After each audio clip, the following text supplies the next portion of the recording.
여러분 반갑습니다. 어서 오십시오. 지역 밀착형 시사 토크쇼 노정열의 시시각각으로 안내합니다. 오늘도 우리 지역의 핫 이슈와 현안을 쉽고 친절하게 핵심을 풀어드리도록 하겠습니다. 오늘의 첫 번째 주제입니다. 자녀 체벌 금지법 개정 논란입니다. 부모의 훈육권은 어떠한 경우라도 꼭 필요하다는 입장과 어떤 경우라도 자녀에게 체벌을 해서는 안 된다는 학부모 두 분과 법률가 한 분을 모시고 이 주제 집중 토론해 보도록 하겠습니다. 두 번째 코너 정가 이슈로 안내합니다. 오늘은 더불어민주당의 조승래 의원과 자유한국당의 성일종 의원이 출연을 합니다. 참 안타까운 참사였죠. 헝가리 부다페스트 유람섬 침몰에 우리 충청 지역 여행객들도 8분이나 포함이 돼 있어서 안타까움을 더해가고 있습니다. 이 사고 수습과 관련해서 국가의 역할과 책무를 짚어보겠습니다. 이 밖에도 국가기밀 유설과 관련한 양측의 공방, 뜨거운 정가 현안을 놓고 두 분의 의원과 함께 치열한 설전을 펼쳐보이겠습니다. 노정열의 시시각각 지금 바로 출발합니다.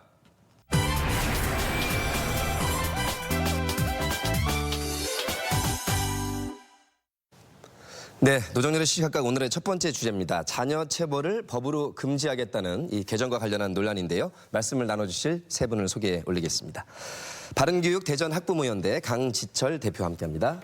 반갑습니다. 어서 오십시오. 대전 참교육 학부모의 강영미 대표와 함께합니다. 네, 안녕하세요. 반갑습니다. 반갑습니다. 이연숙 변호사 모셨습니다. 안녕하세요. 어서 오십시오. 저희가 준비한 관련 영상으로 먼저 안내해드리겠습니다.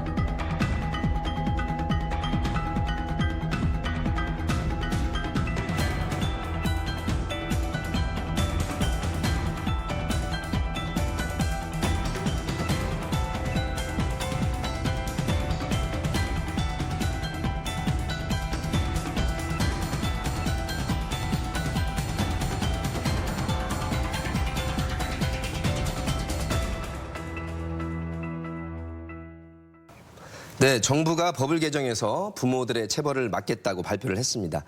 사실 민법상에 친권자의 징계권이 있다는 것도 이번에 아신 분들도 상당히 많으실 것 같은데요. 이 변호사님, 네. 현재 관련법은 어떻게 돼 있나요?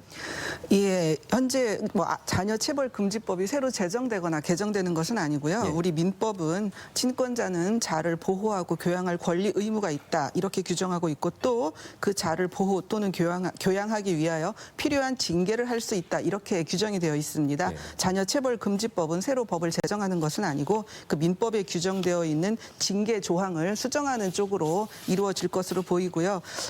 징계 조항을 아예 삭제할 것인지 아니면 징계 문헌은 그대로 두고 체벌 금지라는 새로운 문헌을 추가할 것인지 어느 쪽으로 이렇게 수정이 이루어질지는 아직 정해지지 않은 것으로 알고 있습니다. 그렇군요. 그 자라는 건 이제 자녀를 가리키는 말이고 네, 그렇습니다. 필요한 징계라는 표현이 나오군요. 예. 그래서 그 징계권이 있다고 지금 해석이 되고 있는데 그렇습니다. 2010년도에는 이제 선생님들의 교사들의 체벌 금지가 예. 정해졌는데 예. 지금 2019년도를 맞이해서 네. 이 관련 민법 개정을 추진하게 된 배경은 어디에 있을까요?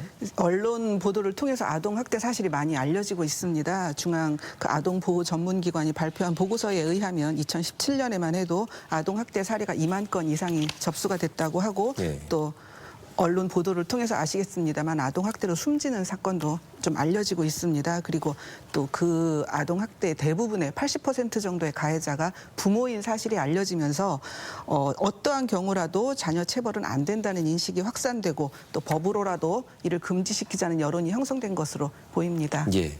확산됐다고는 말씀하셨는데 각종 여론조사를 보면 그야말로 정말 찬반 양론이 팽팽한 상태거든요. 저도 아직까지는. 보니까 그렇다고요. 예. 예. 그러면 현재 판례상으로 민법상에 이제 자녀의 보호 혹은 네. 교양을 위해서 필요한 징계 네. 허용됐다고 표현할 수 있을까요? 아무튼 인정되는 것이 예. 있을까요? 글쎄, 그 민법상 징계권에 포함되는 어떤 체벌, 징계의 범위가 어느 정도인지 언어적으로 이렇게 서술하기는 쉽지 않을 것 같습니다. 예. 아까 말씀드렸듯이 친권자는 부모를 친권자는 자녀를 보호하고 교양할 권리도 있지만 또 건전한 사회인으로 양육시킬 의무도 있는 거거든요. 예. 그 사이에서 어느 정도 이 징계가 허용될 것인지 정의하기는 쉽지 않을 것 같습니다. 예. 하나의 사례가 될 수 있을지 모르겠습니다만 우리나라에서도 대법원 판례가 있었는데 친권자가 뭐 야구방망이로 이렇게 뭐 때릴 것처럼 하면서 이렇게 죽여버린다고 말한 경우가 있다고 합니다. 그때 대법원에서는 친권자는 자녀를 보호하고 교양할 권리 의무가 있고 또 필요한 징계를 할 수 있기는 하지만 아까 같이 뭐 야구방망이로 이렇게 한 경우에는 자녀 그 피해자의 인격 성장에 그 장애를 가져올 우려가 커서 이를 정당한 교양권 행사라고 보기 어렵다고 처벌한 사례가 있었습니다. 근데 그 이 변호사님 말씀하신 그런 사례는 그냥 일상적으로 봐도 네, 네. 야구방망이면 예, 그렇습니다. 무서워 보이고요. 예, 실제로 예. 뭐 그 표현은 좀 네, 네. 과도한 것이기 예, 때문에 예. 꼭 법률 전문가가 아니더라도 좀 네, 네. 과하다는 생각이 드는데 네. 예를 들면 뭐 볼을 꼬집는다, 꿀밤을 때린다, 네. 벽 보고 서 있게 한다, 손 들고 있게 한다. 네. 이 정도요. 네. 회초리까지는 안 가는 상태면 어떨까요? 법률적으로는 어려운 얘기죠. 어느 그거는 정도까지. 케이스 바이 케이스로 사례별로 네. 들어가 봐야 예. 여러 가지 상황 판단도 있겠지만. 그럴 것 같습니다. 자, 양쪽에 강 대표님이시라서 두 분 다 강대강 접전이 펼쳐질 것 같습니다. 한쪽으로는 아이들은 꼬치로라도 때리지 말라는 말씀이 있는가 하면 아이들의 교육을 위해서는 그래도 사랑의 매가 필요하다. 이런 의견이 팽팽합니다. 설문조사에서도 자녀체벌 금지법 개정에 찬성, 그러니까 체벌을 반대하는 거죠. 이쪽이 44%인데 오히려 반대하는, 체벌이 그래도 필요하다라는 의견이 47%로 한 최근 설문조사에서는 약간 높은 것으로 나타났습니다. 먼저 강지철 대표님, 어떤 입장에서 이 관련 법 개정을 반대하는 입장이신지요?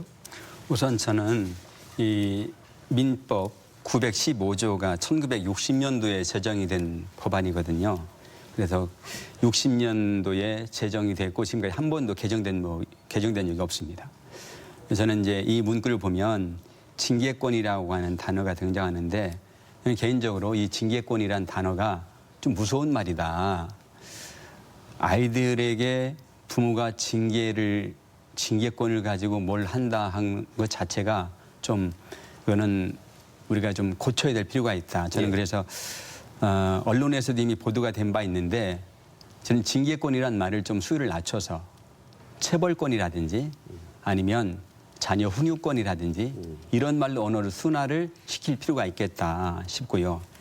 그리고 이제 이게 안전권, 아이의 안전권이란 또 제시가 되어 있는데 이 자녀의 안전권을 역시 부모가 가지고 있다. 저는 그렇게 생각을 합니다. 부모가 보호하고 돌봐주고 교육시키고 우리가 이제 소위 말하는 먹이고 입히고 모든 것을 다 부모를 통해서 이제 아이들이 그렇게 배품을 받는 것인데 그런 차원에서 아이의 안전도 부모의 손에 달려있지 않는가. 예. 그래서 자녀의 전반적인 사안들이 부모의 사랑과 관심과 돌봄이 없이는 건강한 자녀로 또 성품이 올바른 좋은 자녀로 자랄 수가 없다. 저는 그렇게 생각을 하는데요. 그래서 저는 이 차별금지법 개정에 대해서 반대합니다. 왜 반대하는가 하면 자녀들의 올바른 성품과 바른 교육을 위해서는 반드시 우리 사회 구성원들이 동의하고 합의하는 그 범위 안에서 우리가 적극적인 체벌을 좀 해야 된다. 저는 그렇게 생각을 하고 있습니다.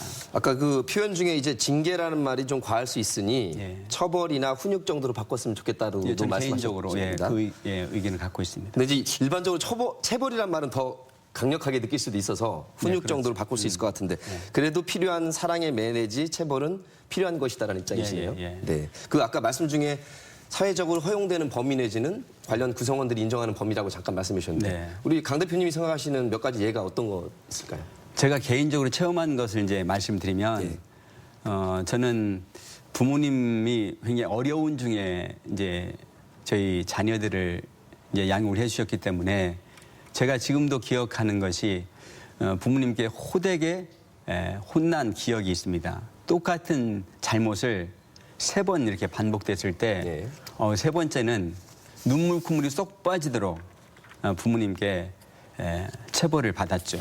그 체벌이 혼난 겁니까 아니면 회초리라든가 어떤- 회초리로 종아리를 맞았죠. 예. 그리고 저는 그 후로 그런 잘못 또 그런 유사한 잘못을 하면 큰일 난다 하는 저의 이제 교육이 된 거죠. 예. 그래서 어쩌면 저 인격의 또 품성의 인품의 가치관을 형성하는 데 있어서 부모님들의 그 체벌이 아주 중요한 역할을 했다라고 저는 생각을 하고 있습니다. 예. 우리 강 대표님의 말씀을 들어보신 결과 우리 또 다른 강 대표님. 네. 강 대표님도 혼난 적은 좀 있으실 것 같긴. 네, 저도 어릴 때 네. 몇 번 매를 맞은 적은 있었어요. 이 강 대표님 말씀은 처음부터 회초를 드신 건 아니고 같은 네. 잘못을 세 번째 했을 경우에는 네. 조건을 다셨습니다. 네. 우리 저 강 대표님의 경우는 어떠십니까? 저, 어릴 때 그 정도까지 혼나보신 적은 없으시고. 저도 매를 맞은 적이 있으세요? 있었는데요. 그게 네. 자주였거나 지속되고 반복되는 것은 아니었고요. 손에 꼽을 정도로 그때는 체벌이 일상화되어 있을 때니까 사회적으로도? 네, 사회적으로 그랬지만 현재는 사회적 인식이 변화해야 된다고 생각을 합니다. 아이들은 행복하게 살 권리가 있어요. 30년 전에 유엔에서 채택된 아동 권리 협약을 살펴보면 어떠한 형태의 학대와 폭력에서도 아이들은 보호받아야 된다고 그렇게 쓰여 있습니다. 네. 그런데 그런 아이들의 인권을 가장 가까이에서 지켜줘야 하는 1차 옹호자인 부모가 체벌을 한다면 아이들은 훈육이라는 명목으로 폭력에 노출된다고 저는 생각을 하거든요. 네. 그래서 지금이라도 법을 개정해서 체벌에 대한 그 사회적 인식이 변화해야 된다고 생각을 합니다. 예, 용어가 좀 다릅니다. 체벌과 처벌은 다른데. 체벌. 네. 아무튼 자녀 체벌 금지법이 개정이 된다면 금지하라는 체벌을 한 경우에는 처벌이 될 수도 있습니다, 변호사님, 그죠? 네. 예, 그럴 경우에는 지금 현재도 아동복지법에는 아동학대에 관한 처벌 규정도 있는데 예, 있습니다. 민법 개정 관련 사항과는 어떤 관련이 있을까요? 아동복지법이 굉장히 엄하게 그 아동 학대 행위에 대해서 처벌을 하고 있습니다. 민법은 지금 징계권을 뭐 이제 삭제를 하든지 아니면 새로운 문헌을 추가를 하든지 이런 식으로 개정이 되는데 민법 자체는 이제 뭐 형사적인 처벌을 규정하는 법이 아니기 때문에 아마 민법에 체벌을 금지하는 내용으로 개정이 이루어지면 뭐 아동복지법이나 뭐 다른 관련 형사 법률에서 네. 그 체벌에 대한 처벌 규정이 새로 신설이 되거나 개정이 되거나 할 것 같습니다. 이 변호사님이 주위에서 들으시는 변호사님들의 전반적인 의견들은 어떠세요? 역시 팽팽합니까? 팽팽합니다. 팽팽합니다. 왜냐하면 저희가 어렸을 때는 맞는 거 싫지만 네. 커서 자녀를 키워보니 네. 아 이거 이대로 놔뒀다가는 이거 사회 구성원으로서 정말 제대로 자기 노릇 할 수 있을까 네, 걱정이 네, 돼서 네. 근데 인간적으로 또 가끔 감정이나 화도 개입되긴 합니다. 냉정하게 네, 말하면 네. 거기까지 가면 안 되는 거죠 물론. 네. 근데 이제 강 대표님 말씀하신 거는 화나 감정은 아니고 네. 그 본인의 그 경험처럼 정말로 사회 구성원으로 잘 자라나게 하기 위해서는 따끔한 매가 필요할 때도 있다. 예. 저는 지금 이제 두 딸아이를 이제 키우고 있는데요. 예.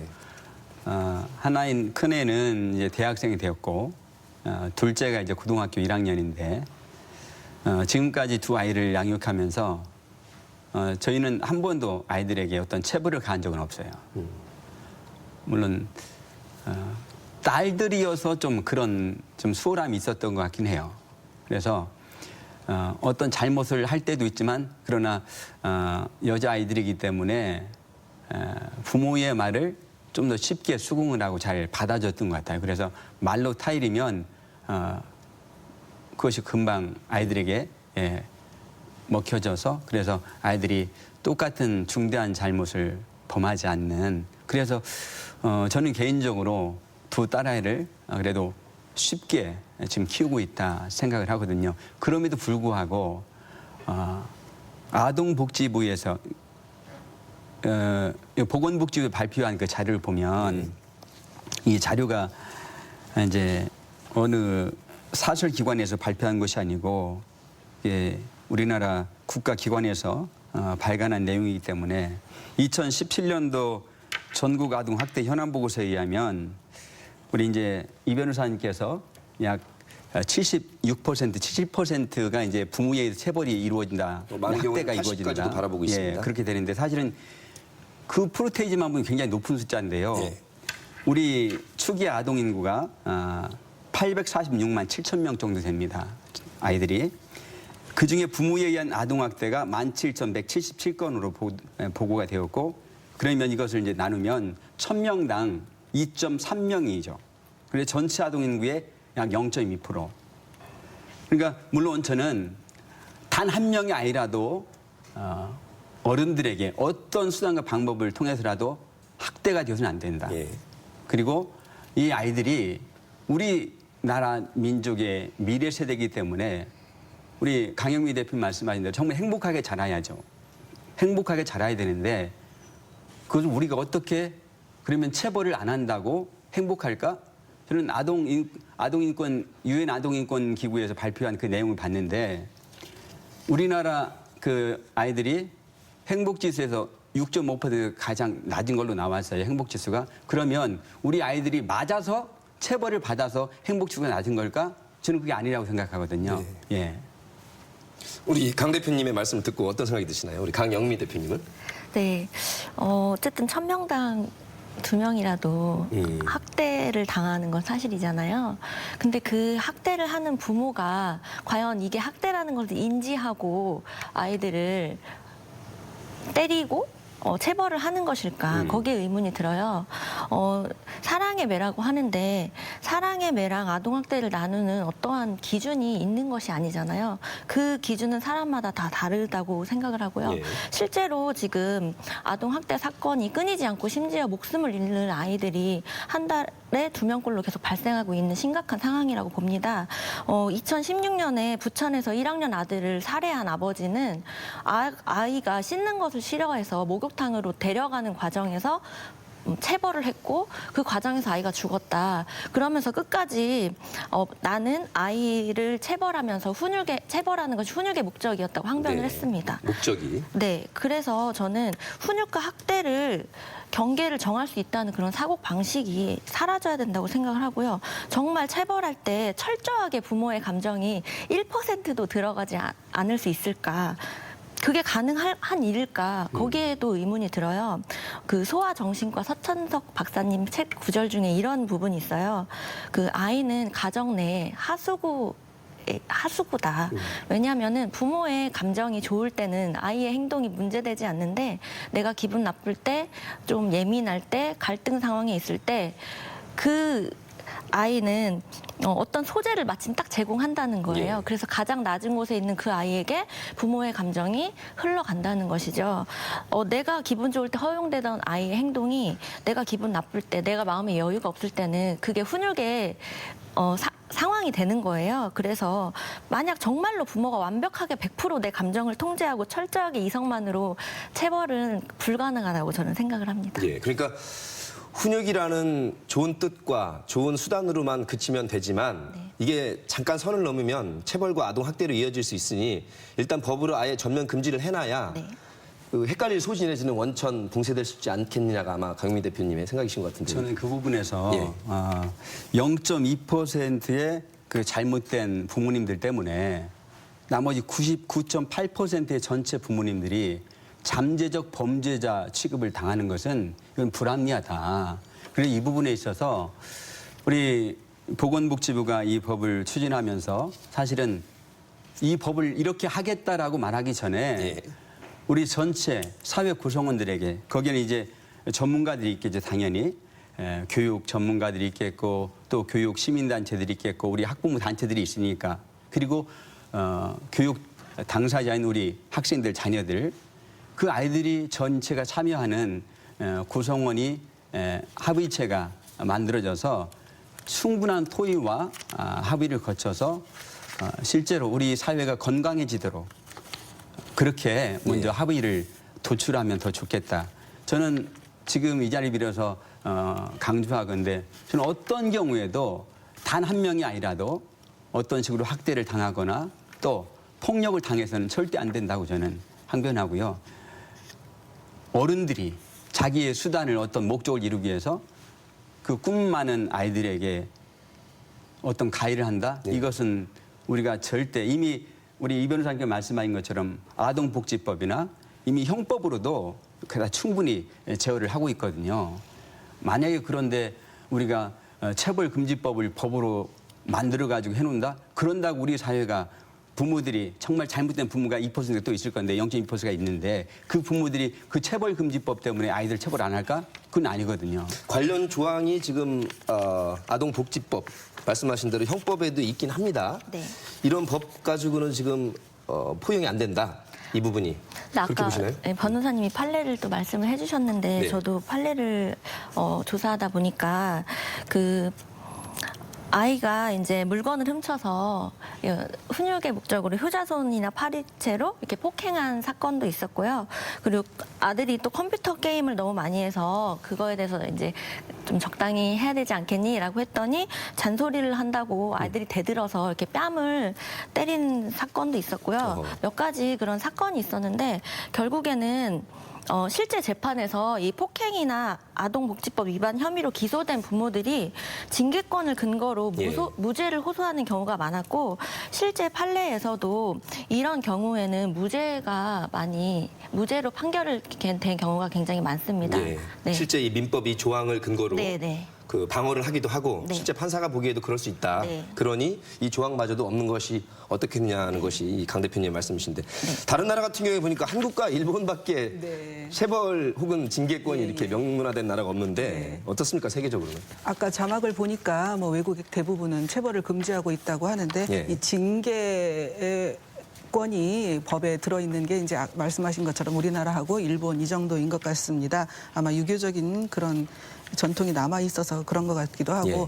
그런데 외국이라고 해서 물론 이제 외국은 부모가 자녀를 폭행하거나 이렇게 했을 때 말씀하신 아동복지법 같은 특별법 아니면은 형사법, 일반 형법에 의해서 처벌되기도 하고 특별법으로 처벌되기도 하고 그러는데 부모 자식 관계라고 해서 외국이라고 해서 부모 자식 관계가 또 완전히 일반인들처럼 또 그렇게 획일적으로 처벌되는 것 같지는 않습니다. 예. 제가 보니까 그 마약을 하는 친구하고 밖에 나가려고 하는 딸을 이렇게 물리적으로 막은 아버지에 대해서 예. 1심과 2심에서 유죄 무죄가 엇갈리다가 이제 최종적으로 무죄 판결이 났다는 이제 기사를 본 적이 있거든요. 그 판사 훌륭합니다. 아, 그렇습니까? 아니 그 마약하러 가는 딸을 막아야지 그러면 그거를 물리적으로 안 막는 부모가 부모입니까? 그거 이상한데요. 예, 예.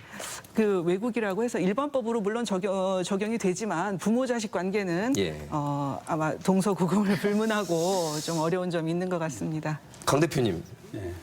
그러면 사랑의 맺으신 사랑의 말로만 훈육이 잘 될 수 있다면 어떤 방법들이 있어요? 아까 직접 당하신 회철이 말고 따끔하게 말을 합니까? 저는 이제 제 두 딸아이를 예를 들었었는데 네. 이분이 참 민감한 부분이잖아요. 그래서 저는 처벌의 범위를 정하는 것 자체가 참 어려운 일인데 그래서 이것을 무자르듯 딱 잘라서 범위를 말하는 것 좀 어려움이 있겠고요. 앞에 제가 말씀드렸지만 저는 사회 구성원들이 좀 심도 있게 예. 토의가 필요하다 우선. 예를 들면 뭐 노사정 합의체 수준은 아니더라도 예. 학부모님 또 학생들 그렇죠. 또 이런 변호사님들 우리 이렇게 방송에서 이런 자리를 만들어 주시면 각계각층의 우리 전문인들 혹은 부모들이 함께 참여해서 예. 실제 사례를 들어가면서 예.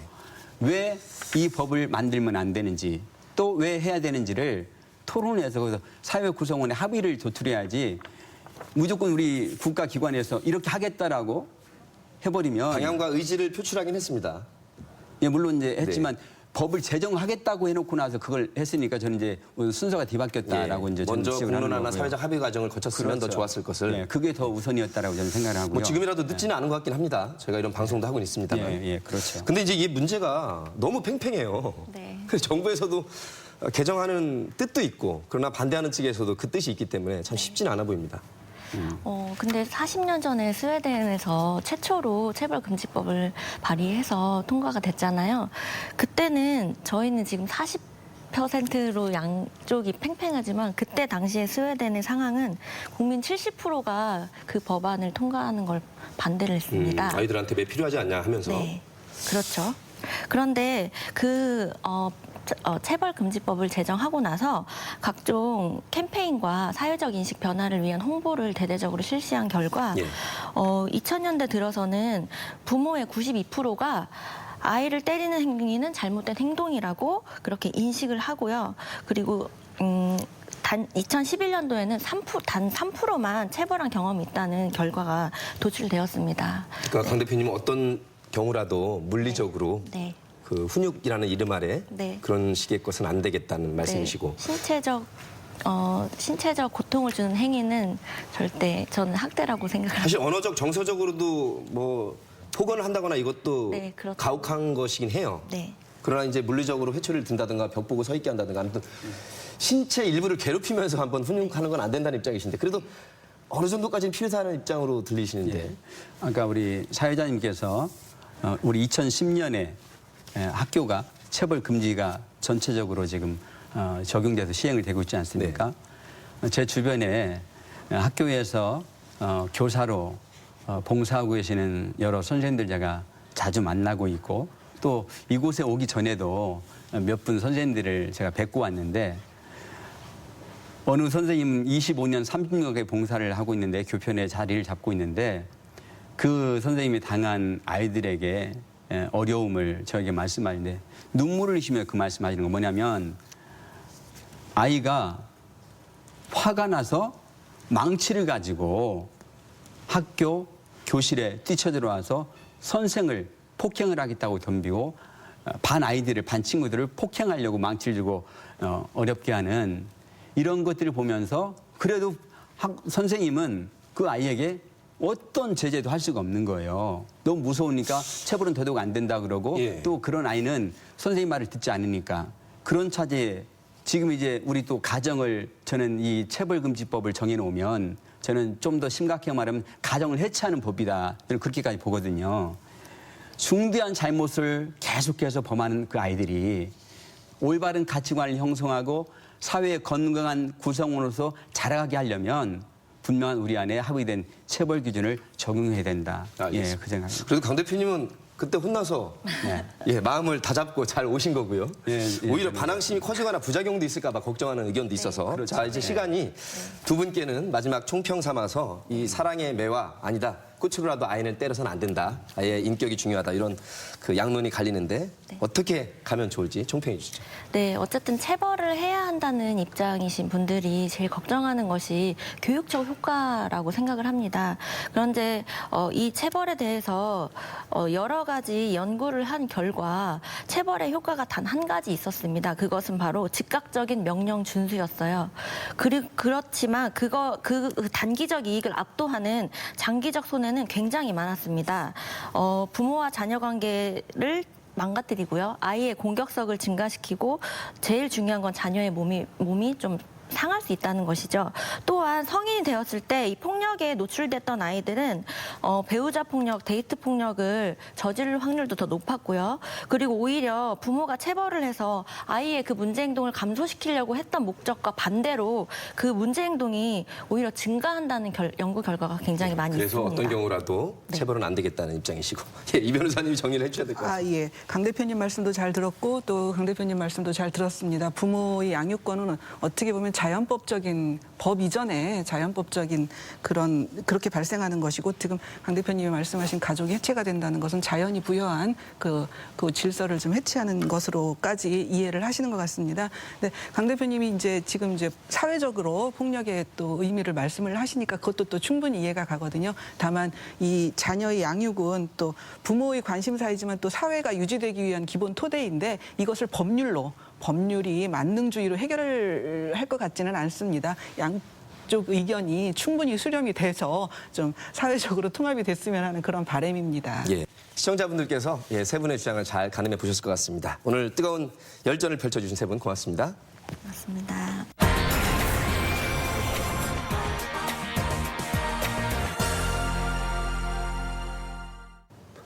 노정열의 시시각각 정가 이슈 코너로 모시겠습니다. 함께해 주실 분들을 만나보시죠. 더불어민주당 조승래 의원과 함께합니다. 예, 안녕하십니까. 조승래입니다. 반갑습니다. 자유한국당 성일종 의원 모셨습니다. 네, 안녕하십니까. 성일종 의원입니다. 먼저 안타까운 소식입니다. 헝가리 유람선 침몰 사고부터 짚어볼 텐데요. 희생자 대부분이 우리 국민이고 그 가운데 우리 충청 지역 여행객도 8분이나 포함이 돼서 안타까움을 더해가고 있습니다. 현지에 가서 이 신속 대응팀이 여러 가지로 구조 작업을 펼치고 있습니다만 실종자 수색 등 난관에 부닥치고 있는데요. 일단 이 사건 어떻게 보셨는지요? 네, 우선 이번 사건을 당하신 모든 분들에게 위로의 말씀을 드립니다. 저희 지역에서도 특허청에 근무하시다가 귀촌을 하셔가지고 4분이 사셨는데 이번 사건에 관련이 되어 계십니다. 그래서 제가 아드님하고 찾아서 현지에 가실 수 있도록 관계당국과 협조를 해드렸고요. 예. 한 분은 발견을 하셨는데 아직 돌아오지 못한 한 분이 계십니다. 예. 잘 수습해서 이렇게 돌아오시기를 기도하도록 그렇게 하겠습니다. 또 이번 사건은 이게 헝가리 한 곳만 관련되는 것들이 아니에요. 이 주변에 강으로 연결되는 8개 나라가 있고 또 지천으로 연결되는 나라가 있어서 우리 정부에서 나머지 다른 나라들하고도 긴밀한 협조가 필요할 것으로 보여집니다. 예. 정부가 좀 더 적극적으로 나서서 빨리 돌아오실 수 있도록 모든 외교의 역량을 집중해 주시기를 당부드립니다. 예. 예, 그 안타깝게 사고로 희생당하신 분들, 희생자들과 또 실종자 그리고 그 유족들에게 깊은 애도의 뜻을 표합니다. 사실은 벌어지지 않아야 될 일들이 벌어졌습니다만 정부 차원에서는 신속 대응팀을 파견하고 또 이제 강경화 외교부 장관이 현지에 가서 조금 전에 우리 성일증 의원님께서 말씀하신 것처럼 그 주변국들하고의 협조가 또 무엇보다 필요하기 때문에 그 외교적 협조 노력을 좀 진행을 하고 있고요. 무엇보다도 앞으로 이러한 그 국민의 안전은 국내뿐만 아니라 국외에 있을 때도 사실은 국민의 안전이 좀 담보가 돼야 됩니다. 예. 그런 측면에서 해외 여행 상품에 대해서도 한번 좀 우리가 좀 점검해 볼 필요가 있다 이렇게 생각을 하고 있습니다. 그렇습니다. 자, 다음 주제가요. 국가 기밀 누선에 관한 논란이 지금 벌어지고 있습니다. 외교부가 한미 정상 간의 통화 내용을 유출한 강효상 한국당 의원을 고발한 것에 대해서 자유한국당 측에서는 정부의 대북 식량 지원 계획을 공개한 서른 민주당 의원을 또 비밀 누설 혐의로 고발을 했습니다. 어디까지가 국가 기밀이고 공개돼서는 안 되는 것인지 혹은 국민의 알 권리 차원이나 공익의 차원에서 또 발표할 필요가 있는 것인지 어떻게 보셨나요? 우리 조 의원님. 예, 실제로 그 한미 정상 간의 통화 내용을 유출한 것은 좀 사실 심각한 일입니다. 왜냐하면 정상 간의 허심탄회한 얘기들을 다 공개한다면 실제로 그 양국 사이에 심각한 외교적인 문제로 비화될 가능성도 있습니다. 특히나 확정되지도 않았던 일들에 대해서 그 해석까지 덧붙여가지고 그렇게 공개한다는 것은 좀 심각한 것이라고 생각을 하고 있고요.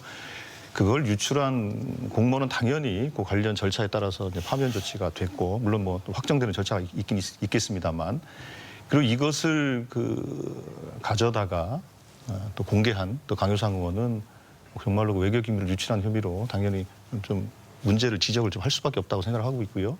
관련해서 정치적인 법적인 책임을 좀 져야 된다 이렇게 생각을 하고 있습니다. 관련해서 바로 여쭙겠습니다. 강 의원 측에서는 이제 면책특권이라는 것도 있고 공적으로 이익이 있어서 발표한 것이다, 유출한 것이다 이런 말씀하셨는데 어떻습니까? 일단은 면책특권 측면은 면책특권이라는 것은 의정 활동에 관해서 면책특권을 얘기할 수 있는데 그것은 실제로 이제 본회의장이나 상임위 회의장이나 또 관련된 것을 의미하는 것이고 강효상 의원은 그 면책특권을 주장할 만한 그런 조건이나 환경에 처해 있지 않았습니다라고 말씀드리겠고요.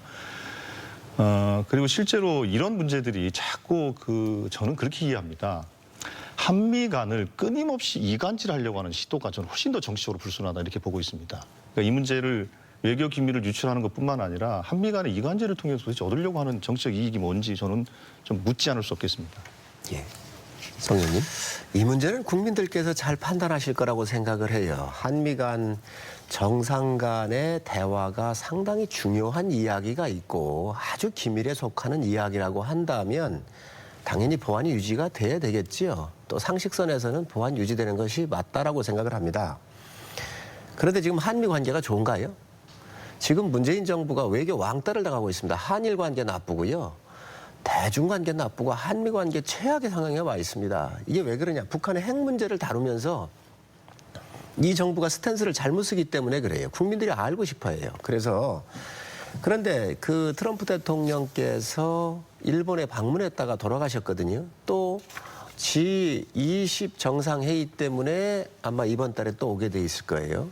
그러니까 우리 대통령께서 전화를 좀 하셔가지고 우리도 좀 방문해달라 이런 말씀을 하셨다는 이야기를 이제 강효상 의원이 확인해서 한 겁니다.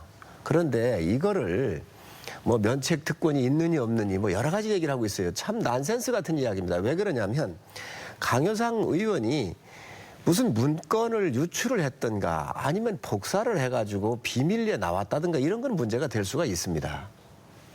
지금 여기에 최재천이 2006년도에 이 NSC 회의록을 이 주한미군의 전략적 유연성에 관련되는 이 문제의 문건을 가지고 외부로 내섰을 때는 이게 문제가 돼요. 강효상 의원은요. 이분 자체가 조선일보 기자 출신이고 취재해서 얘기를 한 거예요.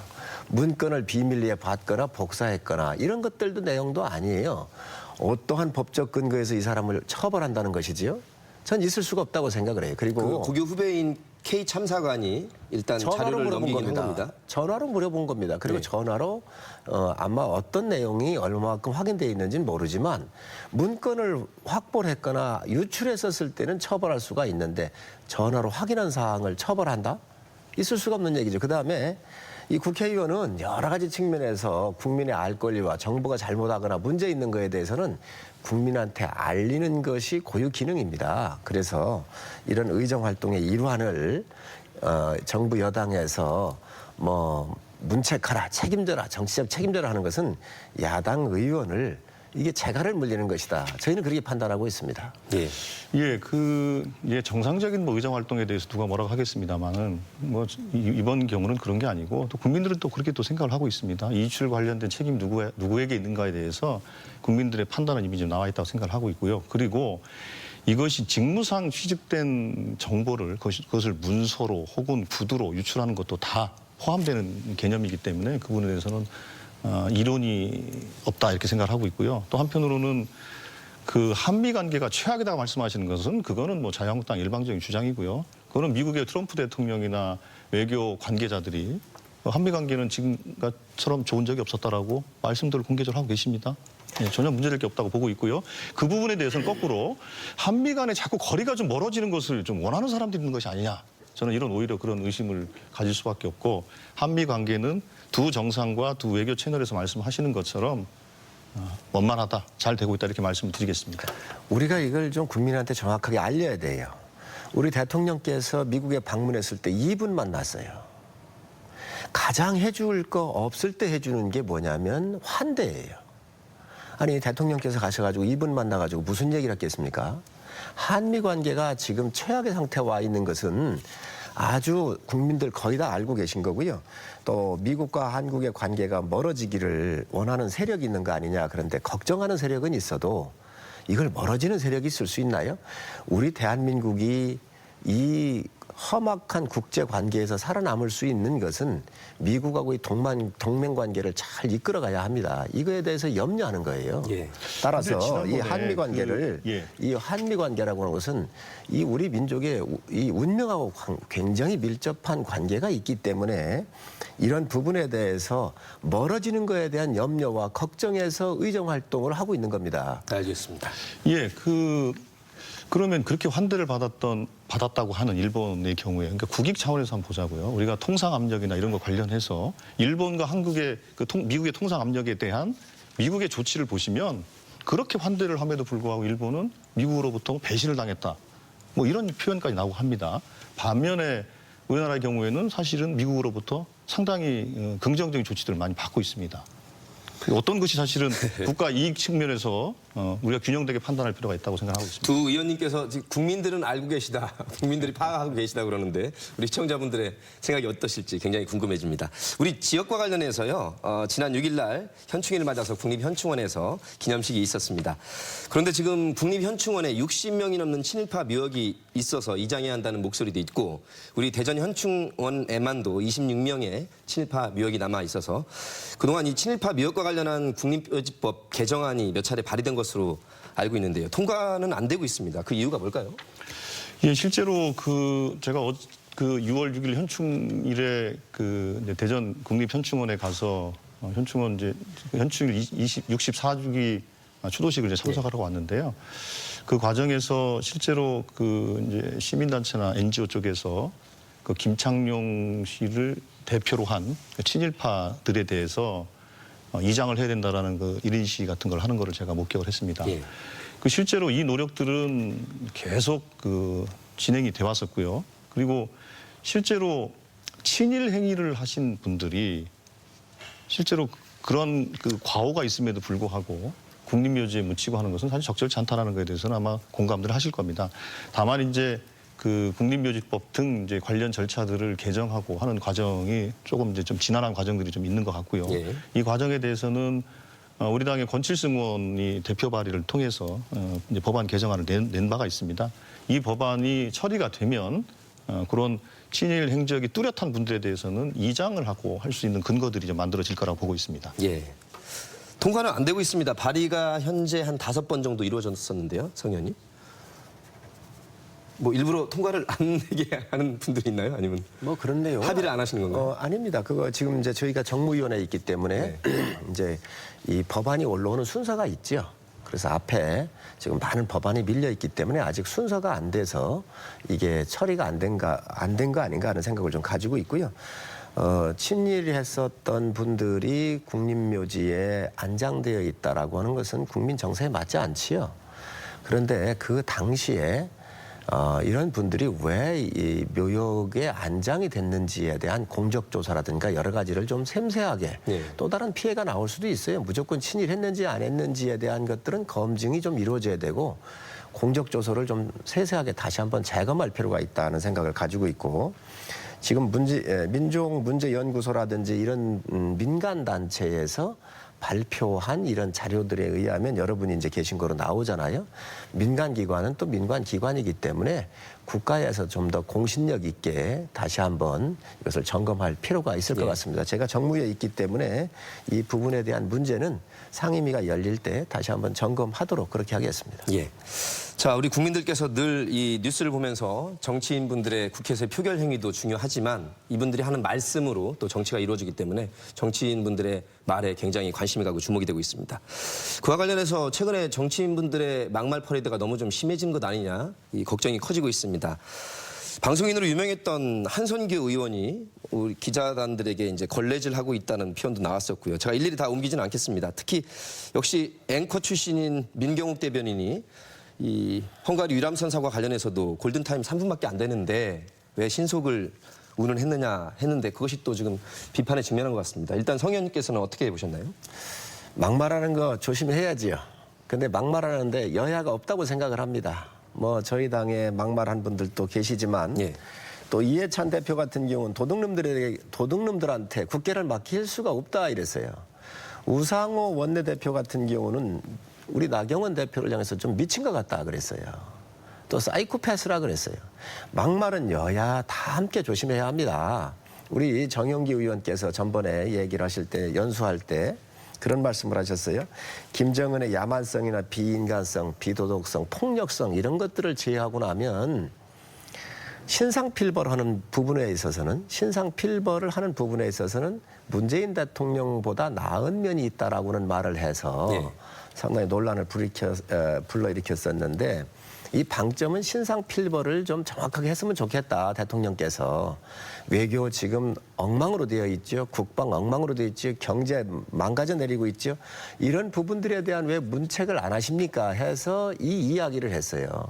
그 뜻이라는 것도 전해졌습니다. 그렇습니다. 그 조건도 그래서, 분명히 나와 있었는데도. 예, 그래서 그런 부분들에 대해서 이게 막말 프레임으로 몰고 가가지고 야당한테 너무 더 씌우려고 하는 아주 골치 아프게 세우려고 하는 이런 부분들도 정치적으로 많이 갖고 있다고 생각을 해요. 그래서 당연한 것은 어쨌든 여야를 떠나서 국민을 피로하게 하거나 예. 또 실증나고 짜증나게 하는 이 말들에 대해서는 조심해야 한다. 이거에 대해서는 뭐 여야가 틀릴 수가 없다고 성일종 생각합니다. 의원님만큼 이렇게 좀 점잖게 하지만 뼈 있게 이렇게 말씀하시면 좋을 것 같은데. 예, 맞습니다. 예, 성일종 의원님 같이만 말씀하신 우리 지역의 지역구를 또 정영기 의원이 정책위 의장이신데 지금 말씀하신 대로 의도도 다 알고요. 표현도 앞에 조건이 꽤 있었습니다만 그래도 김정은 위원장보다 못하다 혹은 김정은 위원장이 더 낫다는 이 측면을 일반 국민들이 이제 좀 과도한 것 아니 이렇게 받아들이는 것도 있는 것 같습니다. 비유는 적절하지 네, 않죠. 실제로 저는 그렇게 생각을 합니다. 결국에 정치는 말로 하는 겁니다. 예전에는 뭐 총칼로 하고 주먹으로 이제 정치를 했죠. 그런데 지금은 말로 하는 정치인데 그렇기 때문에 말의 품격이 결국에는 정치의 품격을 결정합니다. 그런 의미에서 저는 세 가지는 절대 해서는 안 된다고 생각을 합니다. 네. 첫 번째로는 국민을 상대로 해서 국민을 비하하거나 국민을 조롱하거나 하는 표현들. 예를 들면 얼마 전에 나경원 대표의 달창 같은 표현입니다. 그거는 국민을 비하하고 조롱하는 표현입니다. 두 번째로는 소수자들, 약자들도 이 비유를 드는 것들입니다. 그게 이제 김연아 의원이 얘기했던 한센병 같은 발언이죠. 세 번째로는 무슨 지역주의나 뭐 색깔론 같은 거를 자꾸 들이대면서 하는 것들입니다. 그게 바로 이제 정용기 의원이 얘기했던 뭐 김정은이 문재인보다 낫다. 근데 이 정용기 의원의 발언은 그 전에도 계속 있어 왔습니다. 예를 들면 뭐 선거법 개혁 문제가 마치 무슨 김일성의 유울인 것처럼 표현하셨던 그런 표현도 있었습니다. 그거는 뭔가 하나의 가지고 있는 그 이념적 잣대 모든 것들을 다 집어넣어서 거기서 언어 표현을 만들려고 하는 데서 비롯된 거라고 생각을 하고 있습니다. 그래서 저는 이렇게 국민을 상대로 한 것이라든지 소수자나 약자를 좀 비유를 드는 거라든지 아니면 정말로 철진한 이념론이나 색깔론 가지고 상대를 공격하는 거라든지 정말로 요 세 가지 정도는 최소한 하지 않았으면 좋겠다. 그렇게 생각하고 있습니다. 이와 관련해서 논점이요, 성 의원님. 사실 많이 그 1당, 2당의 차이가 좁아졌다가 최근 이런 그 막말 논란과 관련해서 떨어진 것은 좀 사실로 드러나고 있어서 어떻게 그 당 안에서는 어떤 말씀드리고 하고 있나요? 사실 이 부분 문제는 우리가 좀 넓게 볼 필요가 있는데 지금 국회 정상화라고 하는 문제가 있어요. 그래서 이게 여당이 지금 패스트 트랙을 선거법과 공수처법을 연계해서 민생하고 전혀 관련 없는 법을 국회에 올려가지고 물리적으로 이걸 통과를 일단은 상정을 시켜놨잖아요. 네.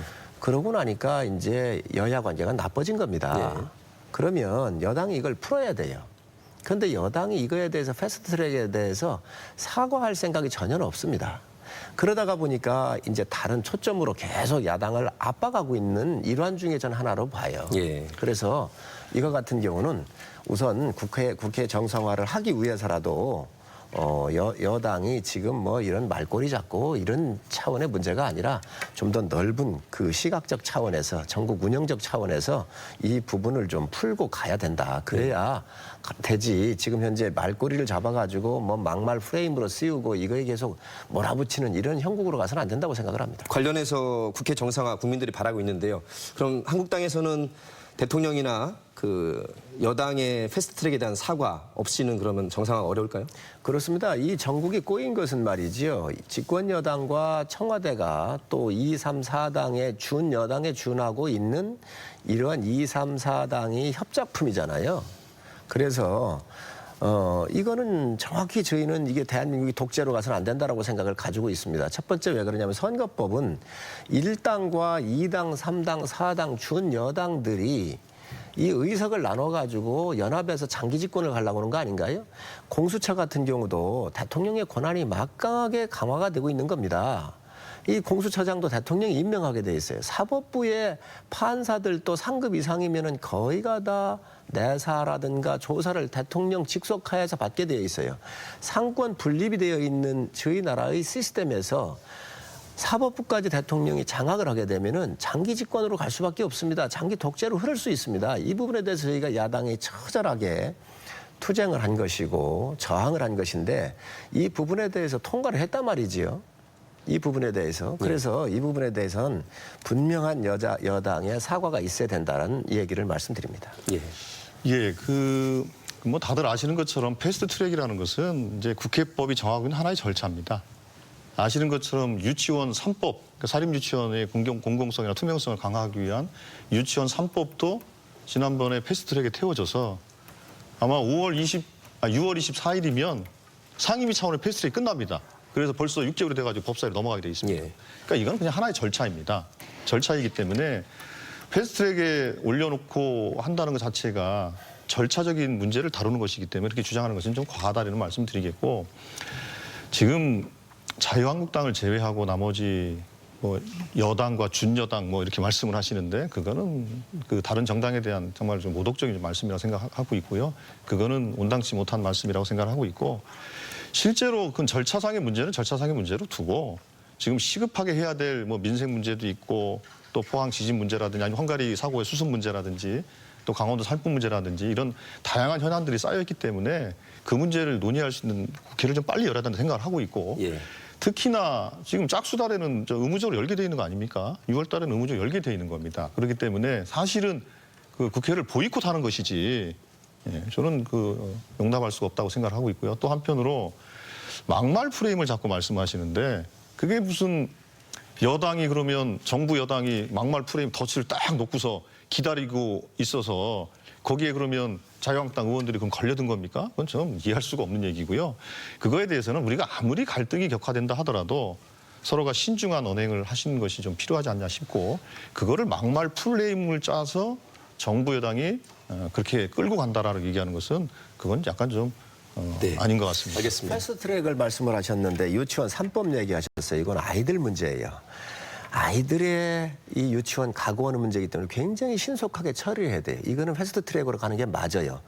선거법, 공수처법이 패스트트랙 갈까요? 그게 가야 될까요? 저희가 가지 말자고 얘기한 겁니다. 선거법은 여야가 합의가 없으면 한 적이 없어요. 처리한 적이 없어요. 이런 것들을 국회법상에서 패스트트랙 제도가 있으니까 그걸 태우겠다? 원래 패스트트랙의 그 제도의 입법 취지는 이 유치원 3법 같이 국민 실생활에 아주 긴급하게 요하거나 꼭 해줘야 될 사항들에 대해서는 빨리 처리하자. 330일 이내에 자동적으로 처리하자는 거예요. 그런데 선거법이나 본질을 좀 호도하시는 건데요. 잠깐만요. 예. 선거법이나 공수처법 같은 경우는 330일 이내에 처리할 수 있는 성향이 아닙니다. 이거는 여야가 협의해야 되고 대한민국 권력 분립에 대한 존립의 근거예요. 이런 것들을 이거를 여야 합의 없이 처리해놓고 지금 이거는 국회법상 처리됐기 때문에 문제가 없다라고 얘기한다면 여당이 크게 지금 잘못하고 있는 겁니다. 근데 그 부분에 대해서는 선거법의 경우에 작년 정기국회죠. 작년 정기국회 때 이미 요번에 이제 패스트트랙에 태워져 있는 선거제와 관련된 내용들을 여야 원내대표들끼리 다 합의를 했고 나경원 대표도 거기에 합의 서명을 하셨습니다. 그런데 실제로는 나머지 모든 당들은 합의가 됐지만 자유한국당의 반대로 추진이 안 되던 것을 진행을 한 겁니다. 그리고 패스트트랙이라는 제도는 이거는 뭐 민생 문제나 이러저런 문제만 하게 돼 있는 것이 아니고 다수 의사가 확인돼서 진행을 하려고 하는데 소수파가 반대한다고 해서 계속 처리를 못하고 있는 상황을 극복하기 위해서 만든 제도입니다. 네. 그런 제도인 것이지 여기에는 어떤 법안은 패스트트랙이 되고 어떤 법안은 안 되고 하는 것은 그 지점에서 그거는 좀 잘못된 여야 간의 말씀입니다. 의견이 많이 갈리는 것 같습니다. 그건 확인해 보세요. 제 말이 맞습니다. 확인해 보세요. 저- 패스트트랙이라고 하는 것은 민생과 관련되는 걸 하기 위해서 여야가 그거는 합의한 민생 문제가 정쟁이 의미가 있는 게 심해지니까 아니고 정쟁이 그거는 심해지니까 이 정쟁 속에서도 민생을 그렇다고 챙기자는 말씀하시는 생각한 것처럼 거예요. 한다면 패스트트랙에 담을 수 있는 법안을 그럼 지정을 국회법상 담아놔야 되는데 그런 건 없습니다. 그러니까 그 말씀은 제도에 대해서는 약간 좀 곡해를 하시는 겁니다. 조연님 알겠습니다. 국회의 운영에 대해서는 전체적인 것을 짜놓을 수 있지만 이 요 법의 패스트트랙이 워낙 핵심 사안이라서 지금 아직까지도 가장 핵심 이슈로 대립을 하고 있는데요. 저희가 주어진 시간이 있어서 30초 정도씩 최근의 정치 현안과 국회 정상화 관련해서 꼭 하고 싶은 말씀들 두 분이 총평해 주시죠. 국가의 큰 대계는 이 제도의 틀을 잘 짜는 겁니다. 그렇다고 한다면은 이 선거법에 대한 것들은 여야의 충분한 게임의 룰을 정하는 것이기 때문에 협의가 있어야 하고요. 또 이 공수처법 같은 경우는 저희가 입법, 사법, 행정으로 지금 검찰이라든가 법원 또 조사기관으로서는 경찰, 검찰, 특검, 또 특별감사원, 감사 제도 같은 이런 법들이 있습니다. 그래서 이런 법을 어떻게 운용하느냐의 문제지 이걸 이 장기 집권 프레임 속에 집어넣어 가지고 가려고 한다고 한다면 이건 문제가 있다고 생각을 합니다. 그래서 지금 전국이 꼬여 있는데 이것은 집권 여당이 진실한 사과와 재발 방지를 약속해야 국회가 정상화될 수 있다는 말씀을 제가 드립니다. 네. 예, 그 여당이 뭐 잘못한 게 있으면 사과를 하겠습니다만 잘못한 게 없기 때문에 사과는 그건 좀 난센스라고 생각하고요. 다만 이제 그 무한 책임을 갖고 있는 여당 입장에서 이 국회가 정상화되지 못하는 이 상황에 대한 유감은 당연히 저희들이 갖고 있습니다. 이런 정도로 해서 저는 자유한국당이 국회로 복귀하기를 요청을 드리겠고요. 특히나 지금 뭐 미중 무역 분쟁 또 글로벌 경제 상태가 워낙 심각합니다. 그리고 이 영향들이 가뜩이나 좋지 않은 국내 경기에도 영향을 더 심하게 미치고 있는 상황입니다. 이런 상황에서 언제까지 제1야당이 장애투쟁만 할 겁니까? 들어오셔서 정말로 민생을 챙기기 위한 논의를 같이 해주셨으면 좋겠습니다. 예, 그 어느 때보다 뜨거운 설전을 펼쳐주신 두 분의 의원님 고맙습니다. 감사합니다. 노정열의 시시각각 다음 주 이 시간에도 우리 지역의 현안과 핫 이슈를 쉽고 친절하게 핵심을 풀어드리겠습니다. 고맙습니다.